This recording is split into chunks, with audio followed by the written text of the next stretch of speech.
Jean Piaget's cognitive development theory is one of the most important for the Ceneval exam.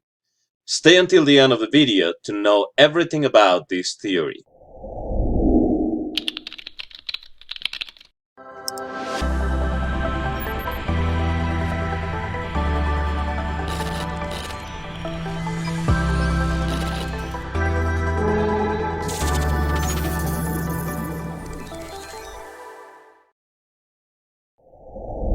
Welcome to another handy lesson. In today's lesson, we're going to talk about Jean Piaget's cognitive development theory, which is one of the most important theories if you want to take the Ceneval exam for EGAL e IN, Licenciatura en Enseñanza del Inglés. So, let's go to it. This is Jean Piaget, and his theory is called cognitive development theory. We're going to go through different topics. We're going to see what is cognition, what is cognitive development, the key concepts of cognitive development theory, and the 4 stages of the cognitive development theory by Jean Piaget. So let us start by saying, what is cognition? The term cognition is derived from the Latin word cognoscere, which means to know, to recognize, or to conceptualize. It is the mental action or process of acquiring knowledge and understanding through thought, experience, and the senses. Basically, all of this is called cognition. Then what is the cognitive development theory? The cognitive development is the emergence or the ability to think and understand, to grow in the cognition as our lives go on, as our lives happen. So as we grow, our brain is growing, our experiences, knowledge, understanding, and all the information that we receive is growing. Therefore, our cognition is developing.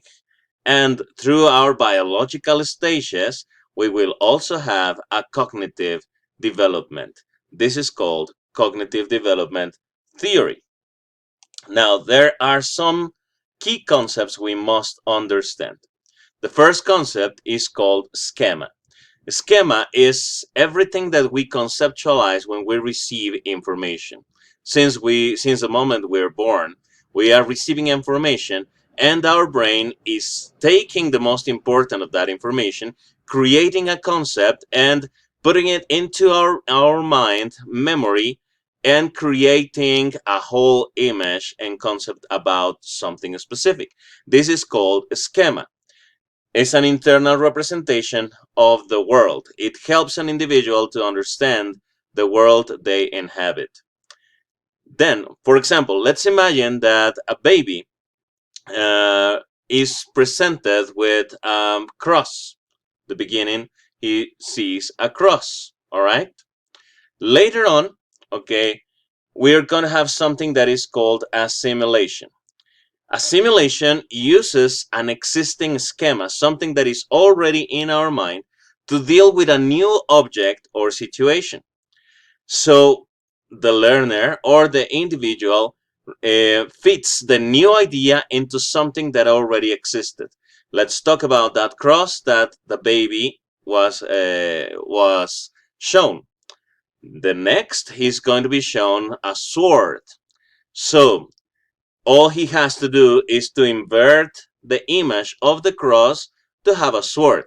What he is doing is that he is assimilating a new concept. Okay, he in the beginning he saw a cross only, just a cross. But then, through the time, somebody showed him a sword. So he used his existing schema about the cross and he transformed it, turned it around into a sword. Okay, that is called assimilation, using existing information to transform it into new information. And then we have accommodation. That happens when the schema, the existing schema, doesn't work with something that is something new that is presented to us. So we need to deal with a new situation or a new object. Let's imagine the same baby. He saw a cross, then he assimilated it into a sword, but now he is presented with a gun. So the gun has nothing to do with the sword, even though they are both weapons, but their image and their resemblance has nothing to do. So this is something new, and he has to accommodate the new knowledge into the previous knowledge and create more information. That is called accommodation. Then we have something that is called equilibration, and the equilibration is maintaining the balance between assimilation and accommodation. So we have an equilibrium as we are growing. We have an equilibrium of information in our brain that is constantly growing, and that is going to allow us to go on to the next cognitive stage, which, by the way, is our next slide. We have the 4 stages of cognitive development. The first stage is called the sensory motor stage, which is also called infancy. It goes from birth to 2 years old. The next stage is the pre-operational stage, which is also called early childhood and belongs to toddlers. It goes from 2 to 7 years old. The next stage is called concrete operational. It is also called adolescence. Okay, childhood and early adolescence. It goes from 7 to 12 years of age. And finally, according to Piaget, the last cognitive development stage will be formal operational, which goes from 12 years old and above. And it is also known as adolescence and adulthood. Now, there are some specific characteristics, and if you wanted to know more, because each one of these stages has specific traits, if you wanted to know more, you can do your own research on every single one of these stages. Also, in the description, you will see in the final slide, you will see references for more information about it. So let's talk about the sensory motor stage. So during this stage, infants construct an understanding of the world by coordinating sensory experiences. Whenever you see a baby and you put your finger to his hand, he's going to grab it because he is recognizing through his sense of touch. The babies also will take any object to their mouth because they want to know, they want to learn by tasting. They're going to smell and they're going to see. Something important during this stage is that whatever is visible, whatever is there in front of them, exists. But in the moment that they cannot see something, that something just disappears, and that is why the peekaboo game is so famous among babies. We have something else, the next stage, which is called pre-operational. Okay, the stage begins when the child starts to use symbols and language. At this stage, the toddler starts using words to communicate and is capable of more complex mental representations like for example, he is able to understand what a toy is, what a bear is, to recognize an animal, to recognize symbols, to recognize sounds. So at this stage, the toddler is basically able to communicate in a verbal way.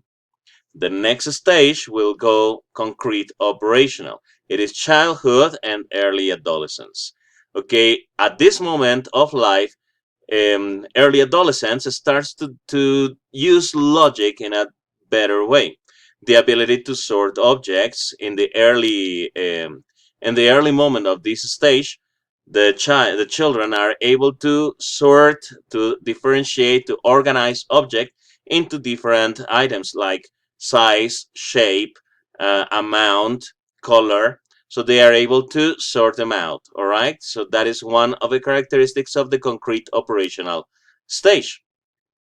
And then we go on to adolescence, in which the individual is going to be able to understand more abstract concepts.